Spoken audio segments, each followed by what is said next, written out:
12 жасқа толған балаларға арналған.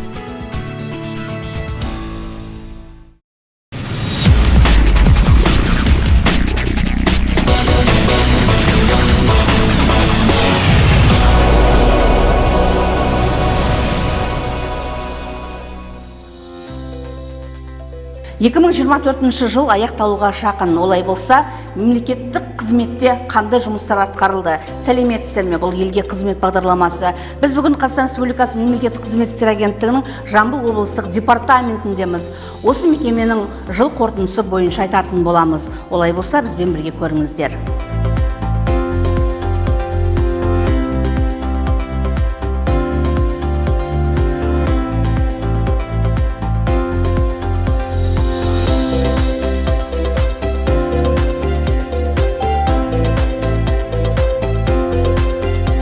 Мекеменің кез келген мәселесі бойынша, соның ішінде жыл қорытындысы бойынша әрине мекеме басшысы, бірінші басшысы жауап берген абзал, өйткені халыққа түсінікті болады, әрі де нақты жауап аламыз деген ойдамыз. Сондықтан қазір осы Қазақстан Республикасы мемлекеттік қызмет істері агенттігінің Жамбыл облысы бойынша департаментінің басшысының қызмет кабинетіндеміз. Сәлеметсіз ба?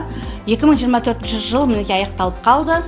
Сіздердің мекемелеріңізбен осы облыс бойынша мемлекеттік көрсетілетін қызметтер мекемелерінде қандай жұмыстар атқарылды, қандай олқылықтар болды, қандай жетістіктер болды, алдыңғы жылмен салыстырғанда қандай нәтижелер көрсетті, сол туралы өзіңіз нақты айтып өтсеңіз.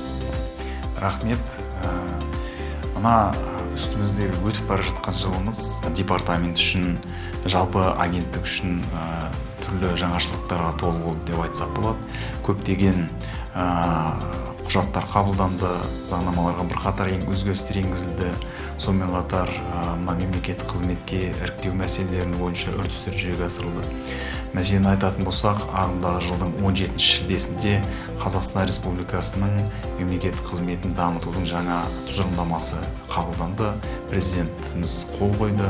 Осы тұжырымдама аясында жалпы алдағы 5 жылдың ішінде мемлекеттік қызметтің дамытудың негізгі бағыттары қарастырылатын болады.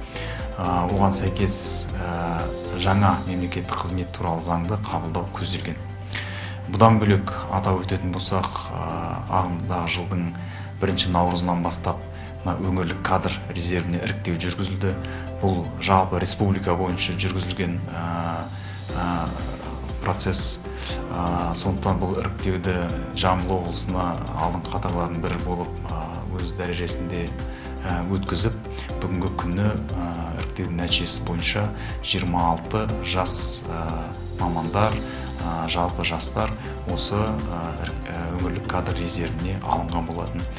Ол өңірлік кадр резервіне алынған азаматтардың ішінде екеуі бүгінгі күнгі жоғары басшылық лауазымдарға тағайындалып үлгерді. Алдағы уақытта да осы кадрлық резервтен мемлекеттік лауазымдарға, оның ішінде басқарушы лауазымдарға тағайындау мүмкіндіктерін қарастыратын боламыз. Сонымен қатарда департамент тарапынан әрқашанда мемлекеттік қызметшілердің құқықтарын қорғау, сонымен қатарда азаматтардың, оның ішінде мемлекеттік көрсетілетін қызметті алушылардың құқықтарын қорғауына ерекше көңіл бөлінеді. Айтып өтетін болсақ, үстіміздегі жылы 500-ге жуық мемлекеттік қызметшінің құқықтары қалпына келтірілді. Енді бұл жерде дұрыс түсіну керек, мемлекеттік қызмет істері агенттігі, оның аумақ департаменттері бір жазалаушы, не болмаса бір жаңағыдай бір қудалаушы орган болып табылмайды. Біздің басты мақсатымыз құқық бұзушылықтың профилактикасын жүзеге асыру, сонымен қатар мемлекеттік қызметшілердің құқықтарын жүзеге асыруына жаңағы бағытталған шараларды қабылдау. Оның жүзеге асыру үшін департамент қызметкерлері түрлі тәсілдерді пайдаланады. Қазірге атап өтетін болсақ, мына мемлекеттік көрсетілетін қызметтердің түрлі ақпараттық жүйелеріне қол жеткізіліп, яғни сол қолжетімділік арқасында бүгінгі күні мемлекеттік органдарға барусыз азаматтардың арыз шағыммен жүгінгенін күтіп отырмай, олардың бұзылған құқықтарын қалпына келтіруге мүмкіндіктер беріліп жатыр.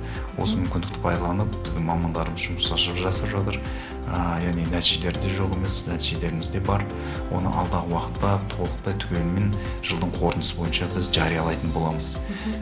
Бұдан бөлек, мына айтып өткендей мемлекеттік қызметшілердің еңбек құқықтарының жүзеге асырылуы, кей жағдайлар оларға заңға сәйкес келмесе де жаңағы тәртібі бұзыла отырып тәртіп жазалар қолданылып кетіп жатады.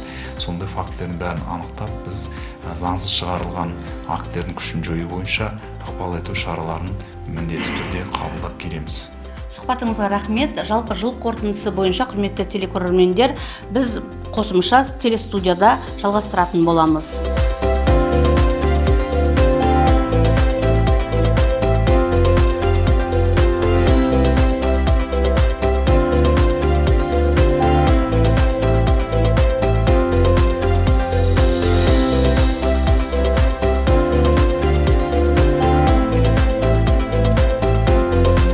Жамбыл облысы бойынша тиісті мекемелер мемлекеттік көрсетілетін қызметтерді қалай көрсетті, оның сапасы қалай болды? Аталған мекеме осыны бақылайтыны анық. Бұл туралы біз қазір департаменттегі басқарма басшысының міндетін атқарушыдан сұраймыз. Сәлеметсіз бе? Өзіңізді таныстырып өтсеңіз. Қайырлы күн. Жанаділ Аманалыұлы Құрбанов, мемлекеттік қызмет істері агенттігінің Жамбыл облысы бойынша департаментінің мемлекеттік көрсетілетін қызметтер басқармасы басшысының міндетін атқарушы. Бізге агенттікке және оның аумақтық департаменттеріне мемлекеттік көрсетілетін қызметтер саласындағы бақылау және қадағалау функциясы берілген. Сонымен қатар 2022 жылдан бастап президенттің жарлығына сәйкес мемлекеттік аппаратты бюрократиядан арылту мәселелеріне барынша оңтайландыру бойынша осындай құзыреттік берілген. Осы бағытта 2024 жылдың өткен кезеңінде біздің департаменттен де бірқатар жұмыстар атқарылды. Мәселен, айтып кететін болсақ, ағымдағы жылдың өткен кезеңінде біздің басқарма мен мемлекеттік көрсетілетін қызметтер сапасына және заңнама талаптарының сақталуына байланысты 28 бақылау жұмыстары жүргізілді. Оның ішінде 12-сі профилактикалық және жоспарлы тексеру болатын болса, қалғаны бұл азаматтардың шағымдары не болмаса, мемлекеттік органдардың талаптарына, хаттарына сәйкес келіп түскен мәселелерге қатысты тексеру жұмыстары жүргізілді. Нәтижесінде мемлекеттік органдардан бұл 3000-нан аса заң бұзушылықтар анықталды. Бұл жерде заң бұзушылықтардың басым бөлігі бұл біріншіден бұл жер қатынастары, одан кейін сәулет қала құрылыс саласындағы осы мәселелерге байланысты заң бұзушылықтар орын алды. Сонымен қатар қазіргі таңда мемлекеттік көрсетілетін қызметтер реестріне тізіліміне сәйкес республика бойынша 1324 мемлекеттік қызметтер көрсетілетін болса, біздің облыста соның 500-ден аса түрі көрсетіледі құзырлы органдармен. Бұл енді бақылаушы, қадағалаушы орган болғаннан кейін, бұның арасында жаңағы рұқсат беру құжаттарының дұрыс берілуіне, заңдылығына талдау жұмыстары жүргізіледі. Сонымен қатар әкімшілік құқық бұзушылық кодекстің 465 бабында көрсетілген әкімшілік жауапкершілік бойынша хаттамалар толтыру құзыреттілігі берілген. Осыған сәйкес өткен кезеңде бізде лауазымды тұлғаларға құзырлы органдар, мемлекеттік органдардың бірінші басшыларына 21 әкімшілік хаттама толтырылды. Мемлекеттік бюджетке миллионға жуық теңге өндірілді. Сонымен қатар айыппұл есебінен миллионға жуық теңге мемлекеттік республикалық бюджетке өндірілді. Сонымен қатар департамент мемлекеттік көрсетілетін қызметтер саласында басымдық берілген бұл азаматтардың құқықтарын қалпына келтіру бойынша жұмыстар жүргізу. Осы өткен кезеңде департаментпен бірнеше азаматтың, кәсіпкерлердің бұзылған құқықтары қалпына келтіріліп, олардың мемлекеттік көрсетілетін қызметтердің оң нәтижесі берілгенде айта кеткен жөн болады.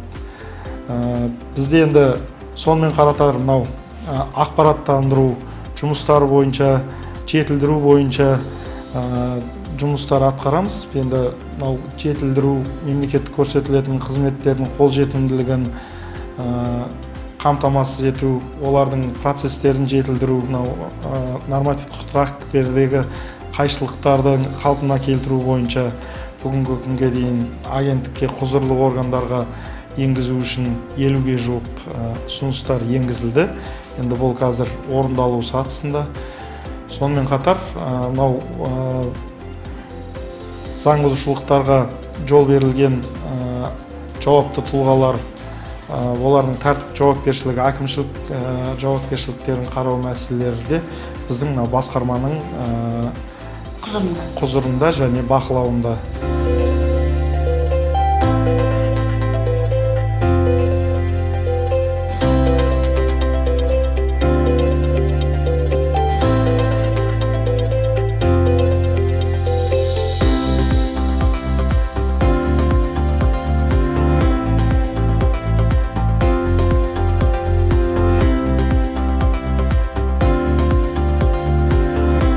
Біз бүгін Жамбыл облысы бойынша мемлекеттік көрсетілген қызметтің сапасы және оның атқарылатын жұмыстары туралы қорытынды айттық.